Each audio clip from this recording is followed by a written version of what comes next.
காரணமாக புழல், சோழவரம் ஏரிகளுக்கு நீர்வரத்து சற்று அதிகரித்திருக்கிறது. தொடர் மழையின் காரணமாக பல்வேறு அணைகள் நிரம்பி வரக்கூடிய நிலையில் தற்பொழுது புழல், சோழவரம் ஏரிகளுக்கு நீர்வரத்து அதிகரித்திருக்கிறது. கூடுதல் விவரங்களை எமது செய்தியாளர் பாஸ்கர் வழங்க கேட்கலாம். பாஸ்கர், வணக்கம். தற்பொழுது இந்த இரண்டு ஏரிகளுடைய நீர்வரத்து எவ்வளவு கனஅடியாக தற்போது உயர்ந்திருக்கிறது? என்ன நிலவரம் பாஸ்கர்? கரையோர மக்களுக்கு வெள்ள அபாய எச்சரிக்கை விடுக்கப்பட்டிருக்கிறதா?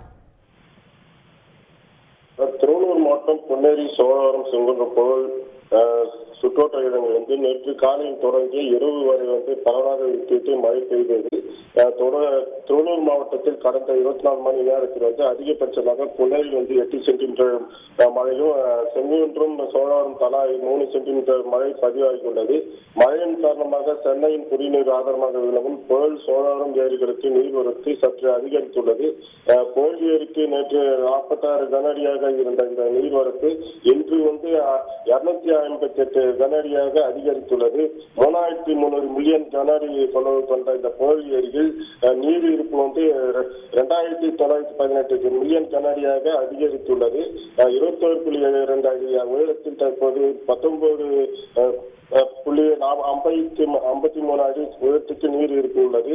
புழல் ஏரியில் இருந்து சென்னை குடிநீருக்காக வினாடிக்கு 159 கனஅடி நீர் திறக்கப்பட்டு வருகிறது. இதே போல சோழவரம் ஏரிக்கு நேற்று 16 கனஅடியாக இருந்த நீர்வரத்து இன்று 97 கனஅடியாக அதிகரித்துள்ளது.